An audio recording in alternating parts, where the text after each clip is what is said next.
You know, when you'll be at, I don't know, I, I don't have these social circles, like a techno party or something, or you're listening to a pirate radio station that plays, well, techno music, and the music would be playing, and the guy would come in, and he would say like one, maybe two, maybe three words at a time, and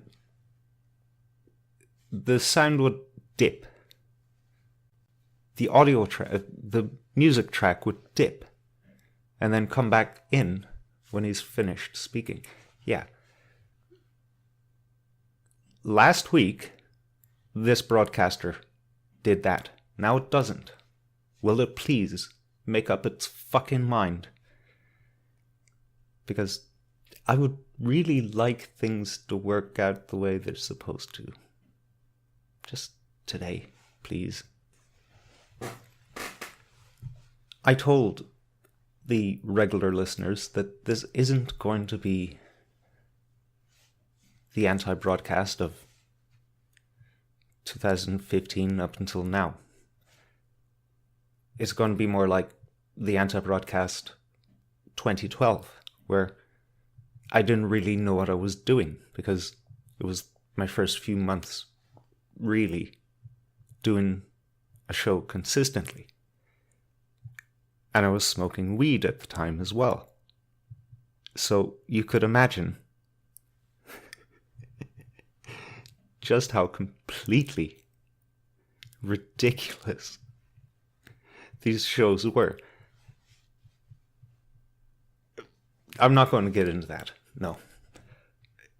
Not that I'm smoking a joint. Although, it might help. No, it's more like I took a torpedo, an existential, emotional torpedo to my ego, my outer hull. Just hours before I was due to come on, I had things prepared. You know, the universe was aligning behind me to make sure that I had all the content that I didn't already accumulate by my own efforts. But I just had to go walk into a trap and just completely fuck up my own mood. And I'm not going to just let this sit and just, oh yeah, I'm not going to do a show. I'm just going to, I don't know what the fuck I'd be doing. No, I'm going to use this. That's what I'm thinking. I'm going to use this as a part of our ongoing series on mental well-being, mental wellness. I'll put it that way. I have nailed down for you guys, and our friend John and others would agree that the phrase mental health is not all that it's been pumped up to be. It seems to be a mimetic package that's sold to us. In the late 1960s, the CIA, through their Mockingbird program, sent out a document to all the major news agencies in the United States, instructing them on various ways to devalue critics of the mainstream narrative of the assassination of JFK. One of those was a brand new phrase that could be used to make these people look ridiculous. Construct a nice little box into which you can throw all of the dissenters, and then all of the crazy outlying ideas as well, throw them into the box as well. So when you refer to a pretty level-headed theory of who killed JFK, you're also referring to the nutcases who think that, I don't know what's the nuttiest JFK theory. They all kind of sound reasonable, close to reasonable. Not so to the people back then. But this nice little box, this rhetorical box, this mimetic box, conspiracy theorist. And boy, has it worked well. And it's still working to this day. Sorry for the mouth noises. As I said, I've been very emotional. So, all dried up. What other mimetic boxes do we have? Oh, how about the alt-right? Who knows who Richard Spencer really is? Well, we've got a pretty good idea. He's a rich kid. He's a WASP. When you think of a privileged white kid, that image you have in your head, that's Dickie Spencer. It's exactly who you're thinking of. Except maybe he didn't go to some Ivy League college or something, because he's more of an outlier. They have those members of the family for when they need them, like to form supposedly outlier rebel ideologies. So, with the term alt-right, you have in that box Richard Spencer, who most white people seem to think that he doesn't sound racist. He doesn't hate black people. He doesn't hate Jews. Actually, there's loads of Jews at NPI, National Policy Institute. But that's the picture that's painted, because who else can be in that box? Actual anti-Semites. Actual white nationalists. And then you can also say Dickie Spencer is dog whistling to the white nationalists. And I think they might be right. Who else goes in the alt-right box? Well, anyone who isn't a conservative. So anyone outside of that usual conservative vein, to quote numerous people, conservatism doesn't conserve anything. So, of course, the youth have fled from conservatism, fled from libertarianism, because libertarianism is just ethnic defeat in an ideology.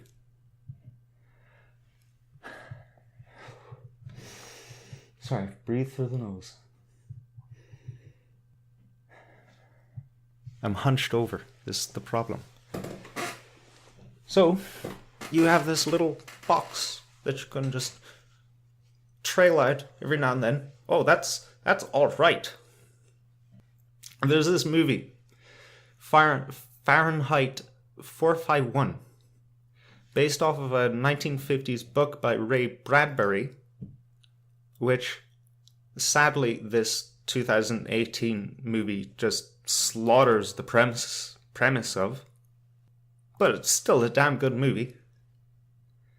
For that, it's gotten a lot of flack on IMDb user reviews. I liked it, and I intend to leave an 8. But a lot of people were counter-measuring the 1s and the 3s and the 4s with 10s. This is ridiculous.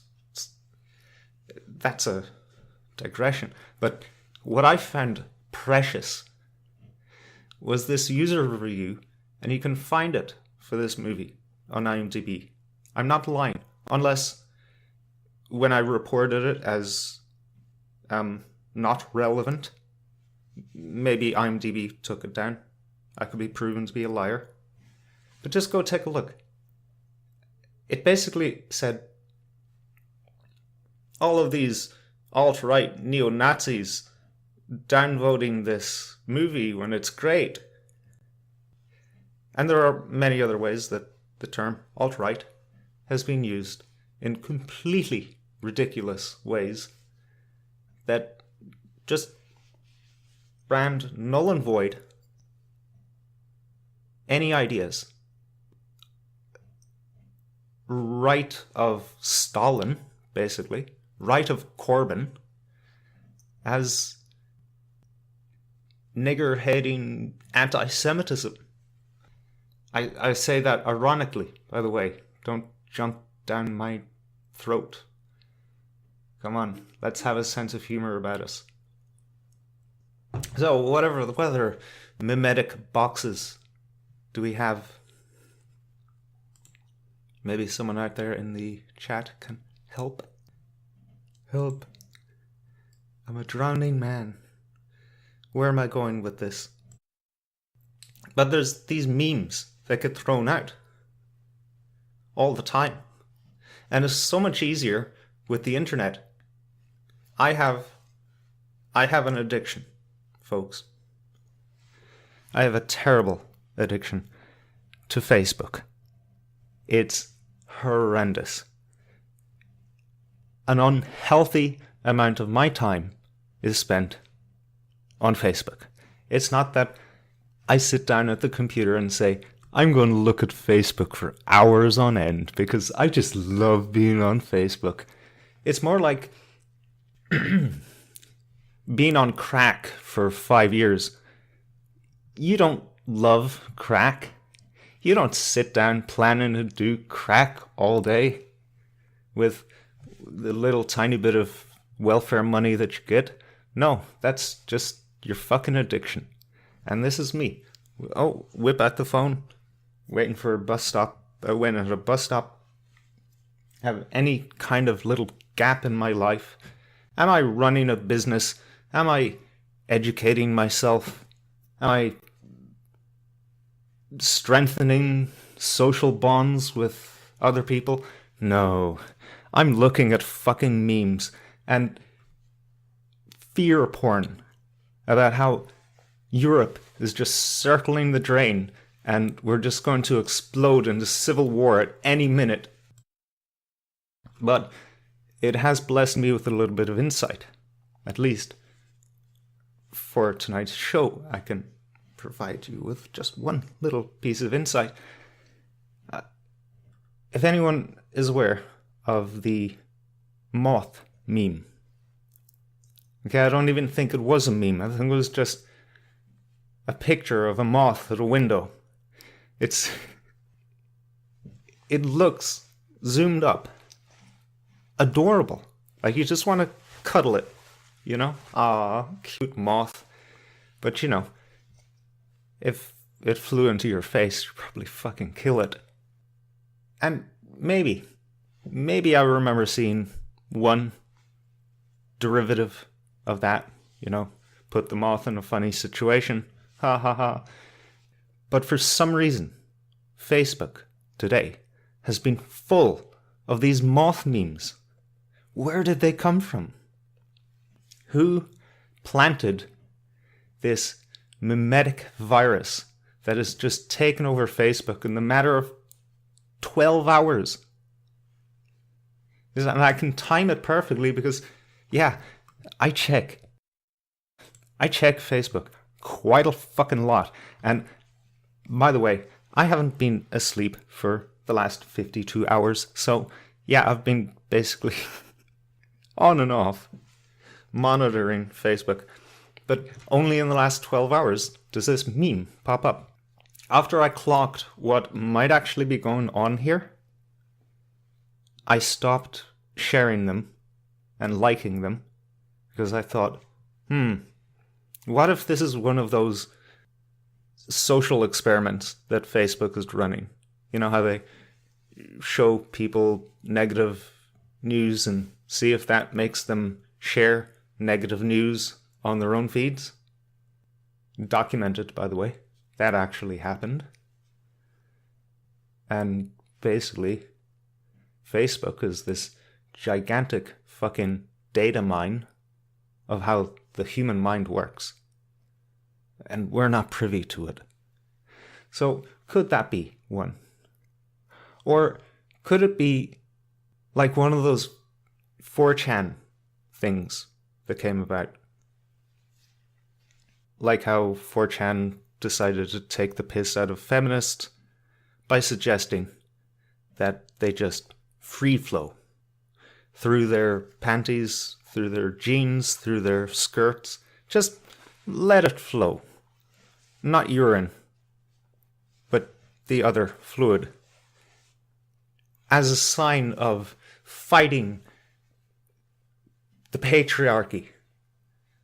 Just let nature do its thing. Fucking disgusting. But it got picked up. And it actually became a feminist thing for a while until, someone actually looked at, okay, this is really fucked up. Where did this actually come from? And found that it came from 4chan. And then everyone, I imagine, there were a lot of red faces. I was going to make a period joke there with the whole red thing, but I couldn't. But you get my point. We don't know where these things come from, where these ideas come from. But suddenly they appear out of nowhere. And we're all using these terms like deep state. What the fuck is that? Who said deep state? Where did that come out of? I did a video on that 2016. It was during the presidential elections or after. Can't quite remember. On my Anton Slavic YouTube channel, I did a video. I went to Google Trends and I pointed out, look, here, maybe like one person a week was searching the term deep state. But, maybe once a week people search Ugada Bugada box. But that's not a thing.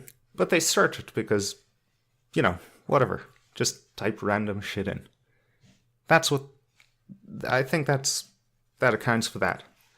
But out of nowhere, within a week, you have this shooting through the roof on the scale, on the chart of searches for deep state. Where did it come from? And why is it... Who does it serve for us to use that terminology? Jeff C., one of the best researchers or conspiracy commentators on YouTube, he said, oh, deep state, because, they're deep in there. We can't identify them. We can't find them. So we, don't bother looking because we can't find them. They're deep. They're deep, deep in there. They're shadowy. You can't name them. This was... this was coming out around the time that things like, the JQ was rising more to prominence. Just putting ideas out there. So let's come to the series' namesake, mental health. In the alternative health scene, the American health scene, I think it's pretty much in every territory, but the idea came from the Americans that, hey, you can't actually use health in your products to sell them, like some kind of tonic or cream or some kind of natural remedy. You can't call it health something or something health, or this promotes health. But what you can say is this is wellness something, or something wellness, or this promotes wellness. It's a very similar word to the word health, which for some reason the pharmaceutical companies have a copyright on it. I had no idea. I don't know how industry could copyright a word, but there you go. The assumption is that, well, people are just too fucking stupid, You can't be going using words like health, because they might get confused. Basically, because the pharmaceutical people have had us entrained to this stage where if something says that it improves your health, it sustains your health, it's good for your health, then we just take it as a given and eat it or drink it or swallow it. So it would be very dangerous then if someone came along with something that was natural and really worked, and they called a health tonic. Then the pharmaceuticals would be in big trouble. But, if we were forced to call it a wellness tonic, then it'll always have that stigma of, sure, you wouldn't have to call it that if you had a license to sell it. So let's think about mental health. There may as well be a copyrighted symbol after that phrase. I read a very sad story earlier this week. A girl of 11 or 12 in England, she had just moved on to, I don't know how their schooling systems work there. I think it's similar in America, where you have elementary school, and then junior high, and then high school. Something like that. She was moving from England's elementary to junior high. And at that stage, she had been self-harming, and eventually she took an overdose of something. I don't know how a kid that age knows how to overdose, or that that's a thing. But she did. That's the story. No reason to disbelieve it. And she died, of course. Why did she die? Why did she choose to do this thing? Well, from one school to the next, she had been bullied for being overweight and, the appearance that accompanies certain body types when they're overweight. This really, really got to the kid. And it's not that she didn't go to her parents or to school authorities and say, such and such is saying this to me, and this is emotionally distressing. She indeed did do that. Both schools, okay, I speak out of turn. The junior high school did nothing. They took no responsibility whatsoever for this bullying situation. And the kid killed herself. And now, to a lot of people, she's the poster child of mental health awareness. Because it wasn't the inaction of the guardians that were assigned to this girl that killed her. No, it was a mental health problem. Our good friend John will have his take on this bamboozle, which is equally valid and scary, that this just opens up the door for the government to come in and hand us mental health in a nice package. But what's salient to this story... Shit, I just drank on microphone, didn't I?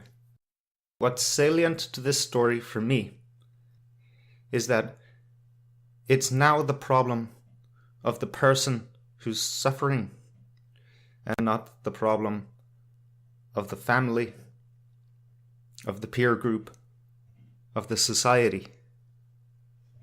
The person is treated as if living in a void. That's kind of fucked up. I think R.D. Laing would agree with me that that's kind of fucked up. The great Scottish anti-psychiatrist who we really should have listened to. We really should have given a lot more time for this guy's ideas. And not unlike an artist, he suffered for his work, which resulted in kind of an alcohol problem. When he did grace Irish television screens, it was with Gay Byrne on The Late Late Show. And being the Scots that he is, and being honest, looking at his other lectures and public appearances, you could see that he has had a pint or two on him to loosen him up, but it didn't detract from his wit or intelligence or his ability to present ideas. He made that mistake on the oh-so pious Catholic Ireland mantelpiece chat show, and Gabe Byrne just had to have it out with him and basically hung him in public, hanged him in public. I have a bone to pick with Gabe Byrne. I hope he lives long enough to meet me. If God would give me any allowance in this world, please let me meet Gabe Byrne before he passes on, so I can kick him in the fucking balls. You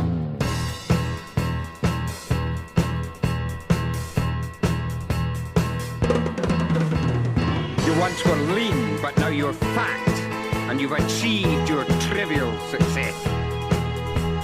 It doesn't seem to matter to you that you're a complete and utter mess.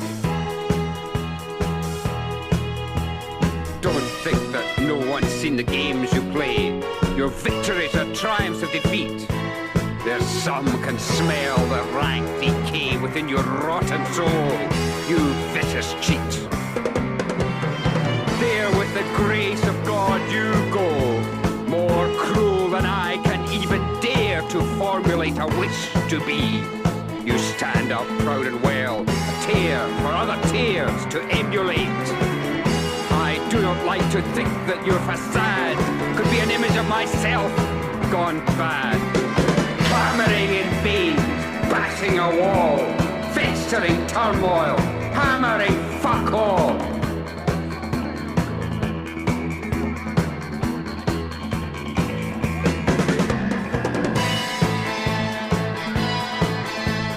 Why don't you keep it to yourself? You think that all you have to do is to let it all hang out. You'll never find your missing link by your ridiculous love call. It may make you feel better, but you don't connect with me. You only aggravate our situation by the fact you won't realize I much prefer to masturbate than to make love with you. The only way to make me want you as before is to convince me that you'll not betray a trust your lies have rotted to the core. The past is gone, and I am left forlorn. Hatred's not dead, and love not yet reborn.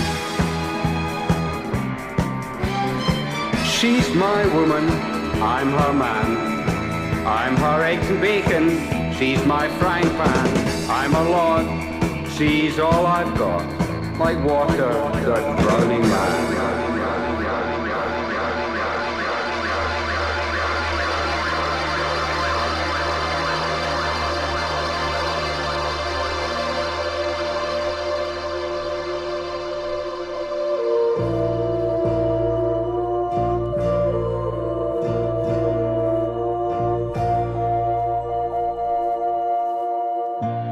I want someone to care for,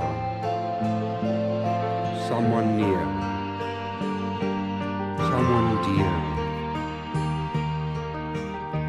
someone to paint the sky for, someone to live and die for, someone who doesn't chatter, someone who doesn't matter.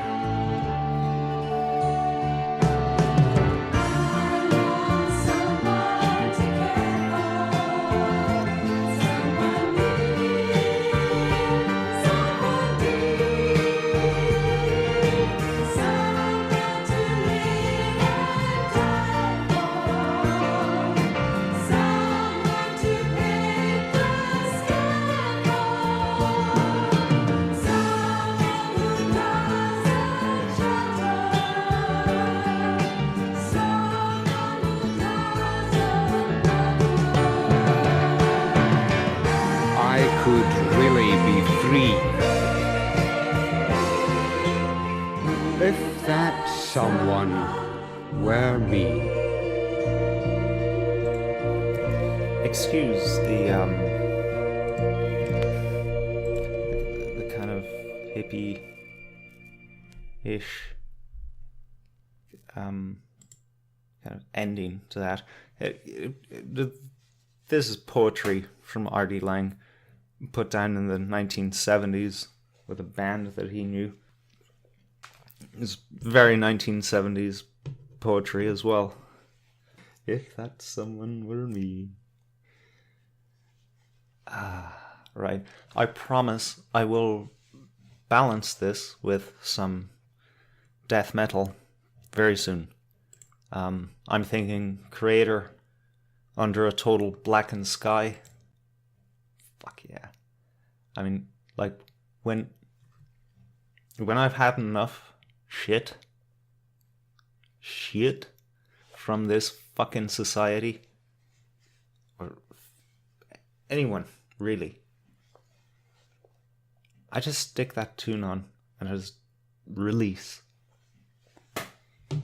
It's all well and good to have nice, introspective, hippie music like you just heard there. But there's a level of denial there, that there's an anger, a resentment, something not matching up, something not being expressed. Give us a sec, folks. Sorry, just getting back to a friend there. A friend of the station, actually. Dean.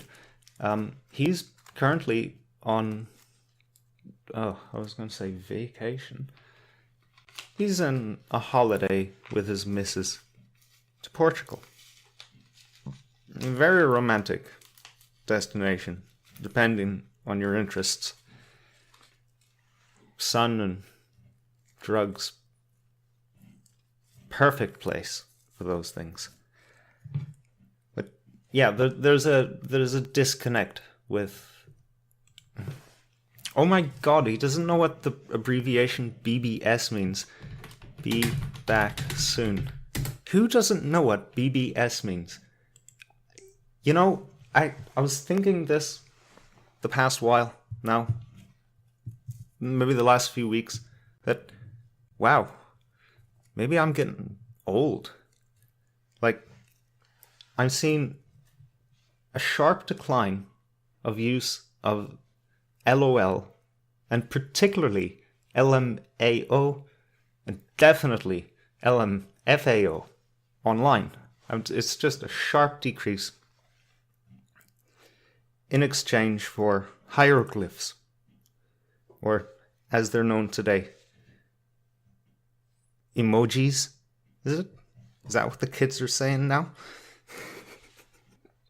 I feel like such a dinosaur that I know all of these like little shortcut keys. And it's not so much a nerd thing. Everyone who got on the internet in the early 2000s, they knew what these things meant. Because you were made to feel like a fucking moron if you didn't know what they mean. You weren't one of the cool kids because you didn't get all the TLDRs and LOLs and... Or maybe that's just my experience. Who doesn't know what BBS means? Unless you're like under 20. Which Dean is not. Sorry, I got off track. What was I saying? Another sign of aging. Just completely losing track of what you're saying. Alright, I've got some homegrown talent here. Street literature. A few Dublin fellas. This is hip-hop. Irish hip-hop. I like to call it folk rap. I think that's so much more descriptive, and I think that maybe in time to come, historians will agree with me. This is products of the environment.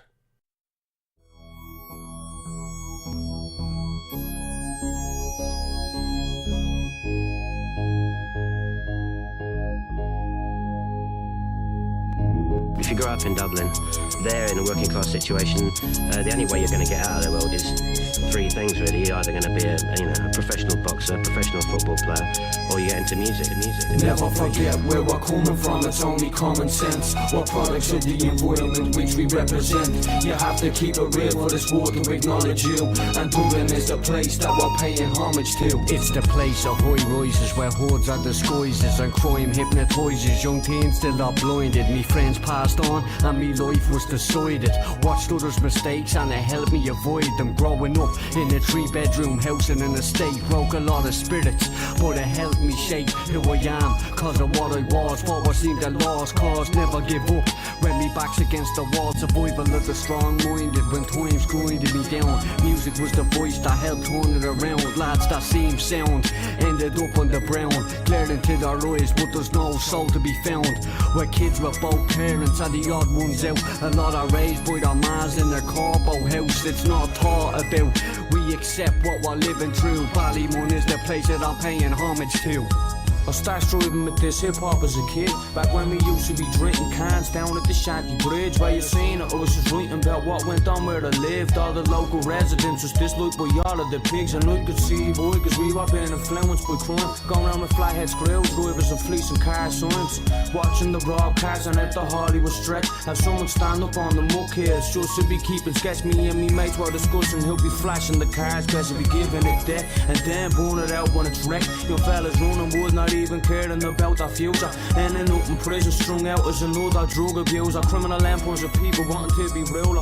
Got these locals paranoid creeping around the streets, carrying shelters, it's no rumour. Cause it's the same all over Dublin, where our blanch fingers, Ballymun, Tallaght, Dark and the crew. Never forget where we're coming from, it's only common sense. We're products of the environment which we represent. You have to keep it real for this world to acknowledge you.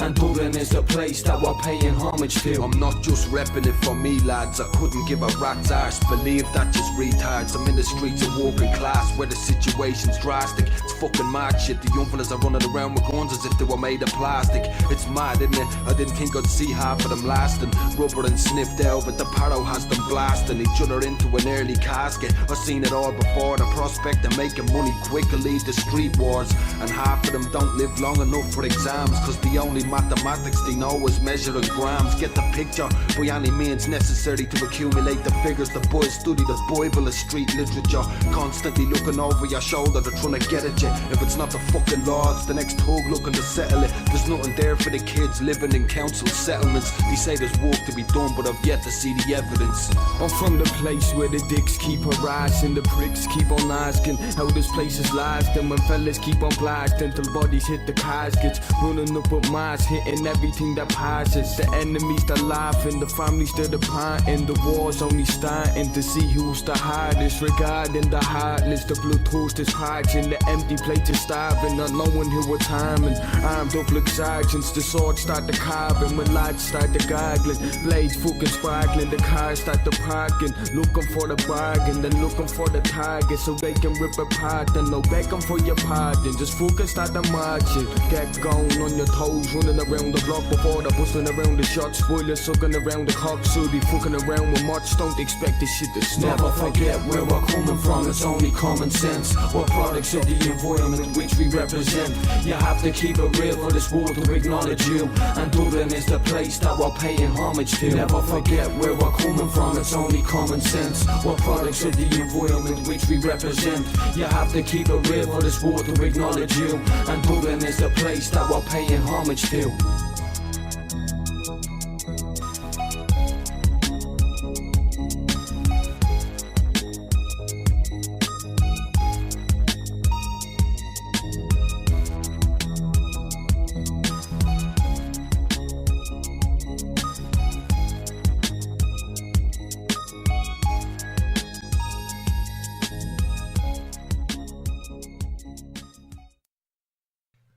I knew that tonight's show would just be me rambling and playing a lot of music. As has been warned at the beginning, this is the anti-broadcast a la 2012. Amateur hour.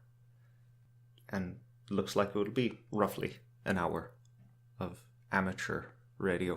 Because I don't know how long I can keep this up for. Because I'm feeling what I'm talking about. Okay, I'm not reading off a program. And 20 minutes until I actually hit the broadcast button, I really wasn't feeling it.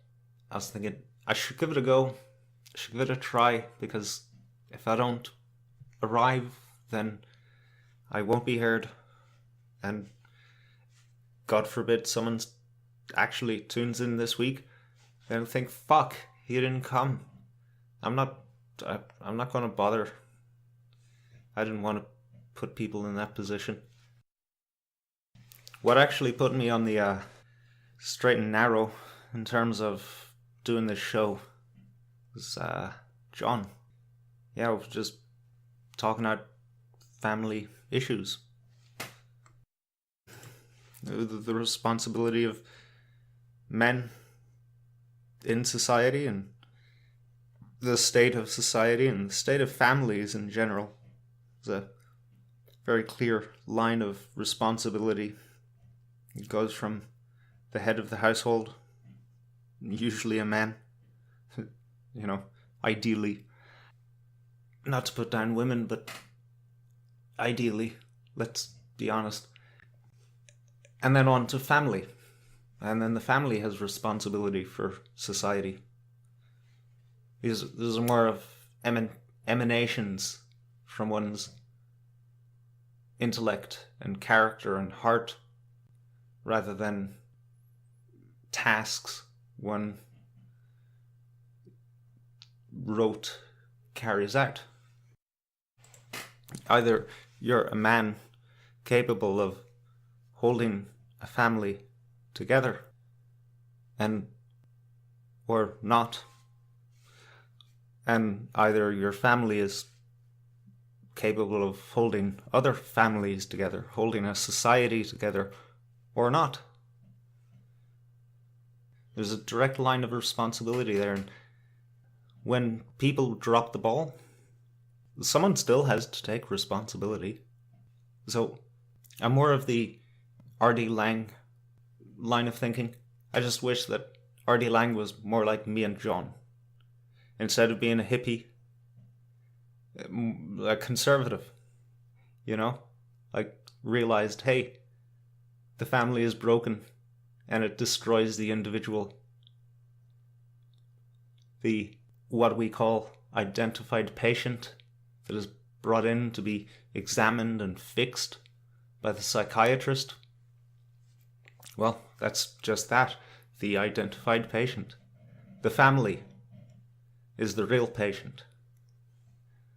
Well, I think R.D. Laing lacked in questioning the importance of the family.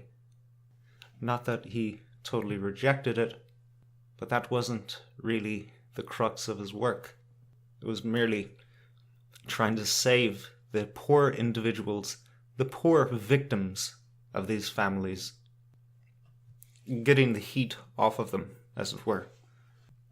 I know I'm rambling, but I tie up my loose ends. Okay, I'm pretty good at that. I've been doing this quite a while now. I hope you agree. I lost my train of thought just there because I was trying to keep in contact with a good friend. You know, he was on holiday with his missus. I had to respond. And then I played a song, and then I remembered where I was, and we picked up where we left off, and it was a perfect time to play that song, huh? Yep, I'm good at this. Yep. Alright, self-aggrandizement over, self-reassuring over. What about the person in the society? The broken society? Because this society is broken. Like that little English girl, barely a teenager. Well, not a teenager. Not even a teenager. Yet not a child either. One of the hardest times, really, coming into being a teenager. They say, oh, being a teenager is so tough. No, becoming a teenager. That's fucking confusing as hell. Now imagine, if you will, just picture this.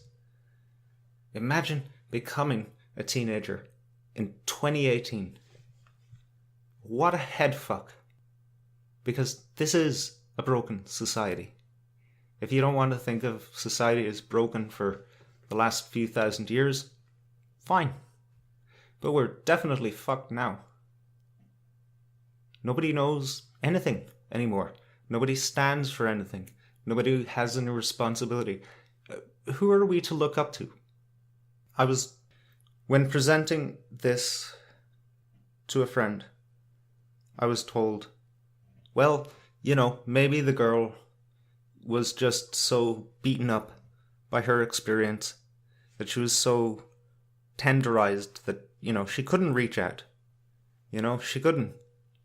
You turn around and tell her bullies to go fuck themselves. And if that didn't work, burn down one of the classrooms to get attention. These things work. You know, they stop bullying. When you give back what you've been given, after a while, you survive. I mean, shit, how many of us here listening have been bullied? I have. Me. And I went to school with Irish travellers, so I think I've earned my stripes to speak here. Was this girl to learn from? There are no role models anymore. No archetypes of strength for children to draw off of.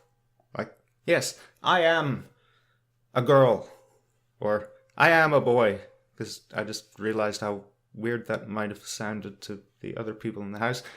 I am a boy, or whatever. I see this thing in my father, or my uncle, or He-Man, or Spider-Man, or, God forbid, someone from Irish mythology. I know how to deal with this because I see how they dealt with that. Or I can imagine how they would deal with this. Even something that isn't all, I'm gonna fight back. I really shouldn't be doing those voices. I sound ridiculous. But you get the point. Even if it's something like Jesus. I had Jesus. I wasn't a huge Christian or nothing, but Jesus was a part of my culture. I didn't get into comic books. Sonic the Hedgehog wasn't really a good role model for these kinds of situations. But Jesus was. He was a good role model. He pulled me through. I'll put it that way. Because I just stood there and took it. I just said, hey, guys, I'm not going to fucking fight you. Well, I'm not going to raise a hand to you. There was 2 exceptions, but for the most part, this is what informed my inner core. Even though I was psychologically fucked up by this, and sometimes physically fucked up by this, I still had a sense of righteousness. Not that, oh, I'm better than these guys. Because, when you're a teenager, you're not thinking in that way, necessarily. Especially if you're the guy that's getting picked on. I had an inner resolution that pulled me through. I knew that there was something higher that I was aspiring to, that I was holding on for. People often terribly misquote Friedrich Nietzsche by saying, God is dead and we have killed him. Or people just leave it at that, God is dead. Oh look, Friedrich Nietzsche is saying God is dead. That means that we shouldn't care about God. No, this is more of a matter-of-fact statement. And there's a few different ways that you can take that matter-of-fact statement. Boy, that did not sound healthy. We have killed our higher ideals, our archetypal forms. We live in nothingness now. And I'm going to bring this little rant up to a close, tie up my loose ends. Don't worry. Just please let me know if you are completely lost. This is why no amount of government outreach or yoga classes or whatever the fuck people think will actually fix this mental health crisis that a lot of people are acknowledging, and rightly so. It's all meaningless, Maybe it will supply a bit of biophysical, bioenergetic release. It's good, Take a yoga class. It might actually free things up. But that's as far as it'll go. Because there's nothing to live for. At least according to our society. Nothing but archetypes of consumerism. And ideologies that have really no foundation in our folk spirit. Some do. We call them religions. And it's such a shame.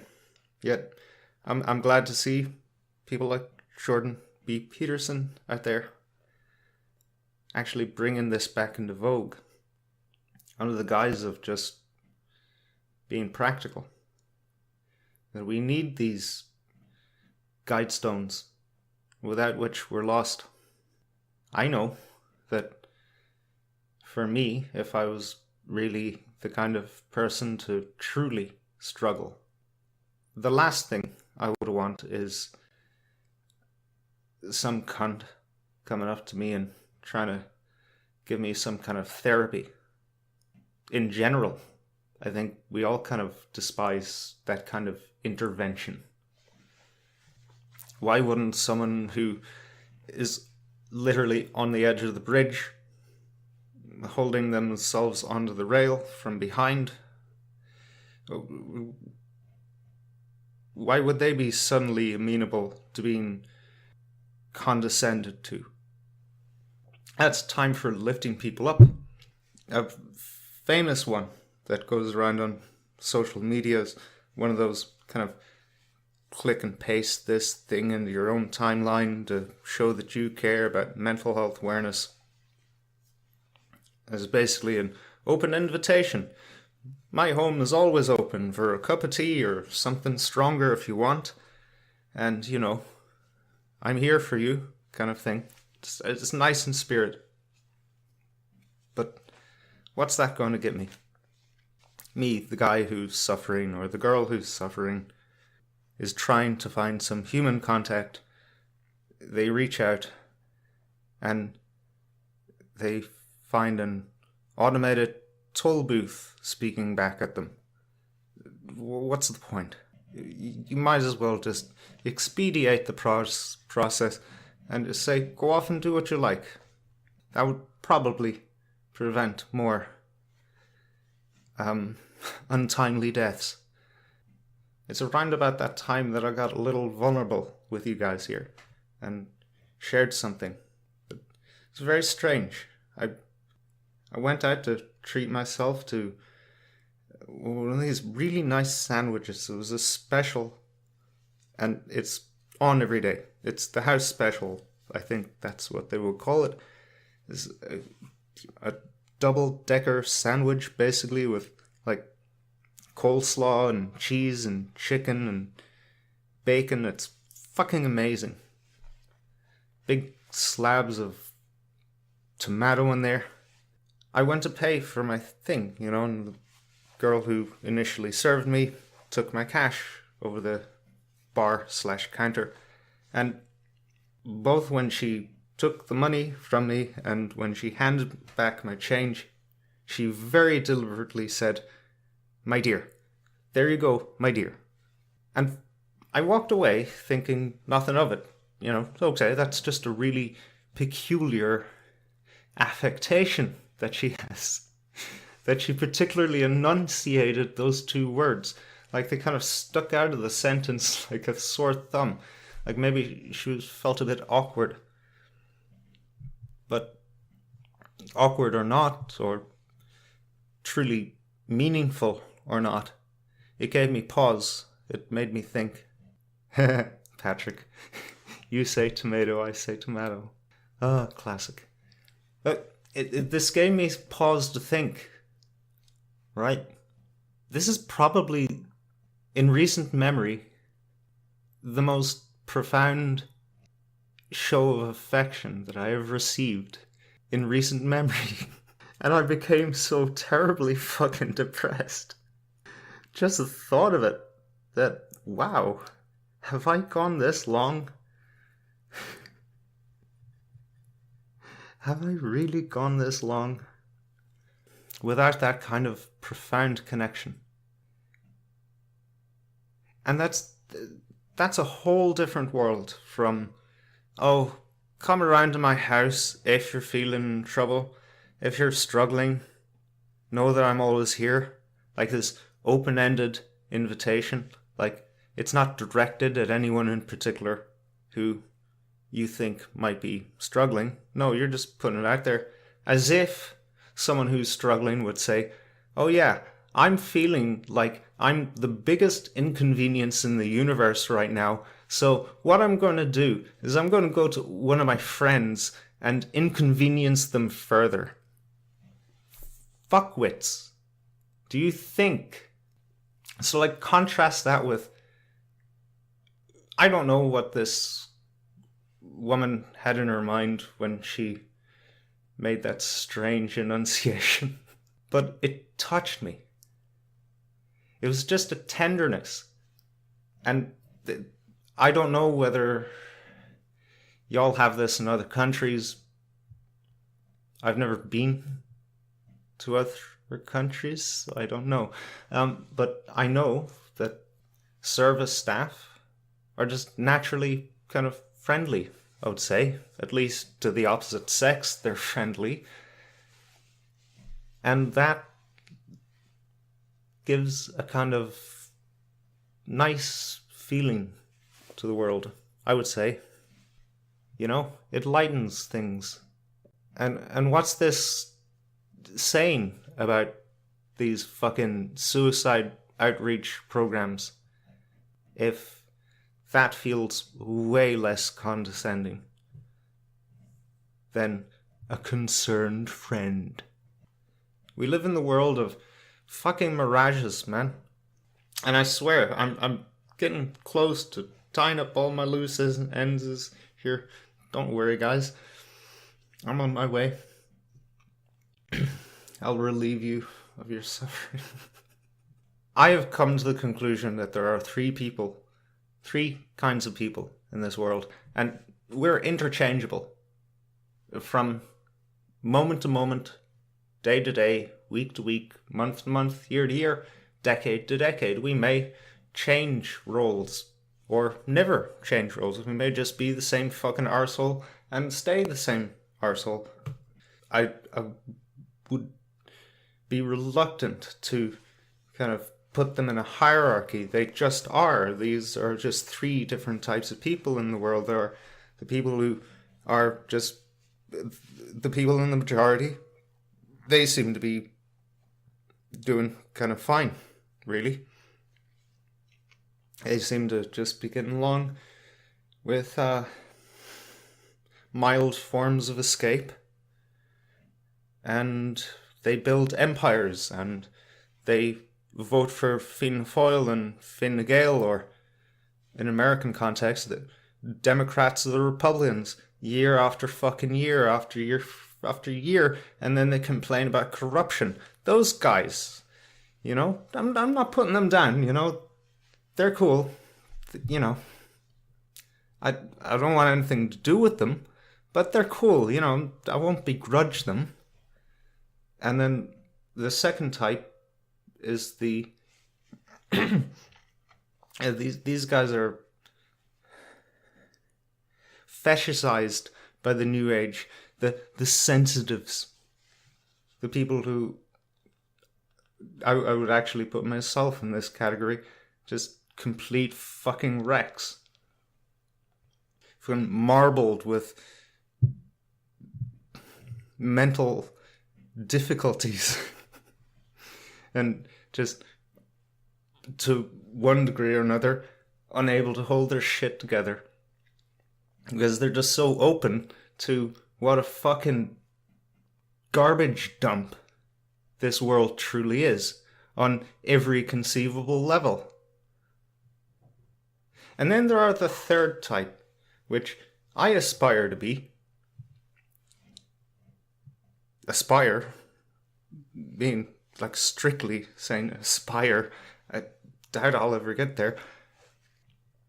The sensitives, those who are open, and those who don't succumb to self-destructive behaviors and are actually able to fight through and make something of themselves. Those are the heroes, man. Being aware and not being trampled by it. Wow, man. If you're one of those people, and I think there might be one or two out here in the listening audience, I applaud you. Well done. Unironically, well done. I love you guys. Just tell me your secret. I don't begrudge my station in life too much, but it really gets under my skin when the first category of people act as if the other two categories are imagining things or making bigger deals out of things than really ought to be made as the world crumbles around them. And this is when I listen to Creator under a total darkened sky. See, I tied up my loose ends. Aren't I good? Here's the very song. I told you I'd balance off that hippie bullshit with some fucking trash metal. Creator. I love them. Until they turned into fucking SJWs, man. And by SJWs, I mean being critics of Nazi Germany. I wouldn't mind if they weren't German themselves, being critics of Nazi Germany. I could forgive that. But to be German and be so self-hating, to actually make an album about how evil your forefathers were. Jesus Christ, man. How do these people keep on living, man? Well, collectively they don't. They're on their way to commit suicide. But personally, I'm saying, like, what's stopping them all from just flinging themselves off of very, very tall cliffs? If my grandfather, like, murdered a bunch of people for no good reason, I'd feel pretty fucking shit. God, I'd feel awful. Luckily, my grandfather killed a few people for a really good reason, so I feel amazing. Hello to my friend Morgan out there. I will definitely meet your musical request. I don't know if you were here for the beginning of the show, but I declared this as basically a write-off show. The anti-broadcast a la 2012. Do you remember when it was shit? I was just some stoner behind a microphone talking shit. And silly me, I scheduled 3 shows per week because I was just so enthusiastic about this thing. Yeah, I'm going to do this thing. It's going to be fucking amazing. And I quickly ran out of material. Ooh. Guilt is stopping them from committing suicide. Sure, wouldn't death be too good for them? Great point there, Morgan. Death would be too good for the grandson of a Nazi. Fucking dark, man. Dark. So, I guess, yeah, look, if you don't have people out there who are willing to be genuine with you, or at least a decent crisis hotline to call in, just meditate for an hour on how happy you are that you're not German. I mean, you should be ecstatic. You know how you should be happy to not have been born Down syndrome. It's the same thing, just a nationality. I had a very dumb idea there. I was actually going to Google statistics on how many people are born Down syndrome versus how many people are born German. But that's silly. Why would you do that, Howard? I thought it was funny for a moment, but that moment quickly passed. Thank God for that. Whew. Almost made an ass of myself there. We have a request from the beautiful Morgan out there for Tool's Right in Two. I think a very fitting song for the subject at hand. What is struggle in this world? It's struggle between two forces, whatever kind of struggle that is. Struggle between the light and the dark. If it's an inner struggle, it's between life and death. And if you take pretty much any religion's take on premature death, it's bad, it's dark, it's evil. It shouldn't happen. While life is given by the Creator. I think I've philosophized on this way too much. Probably ruined the song, so I'm just going to hurry along here and play it.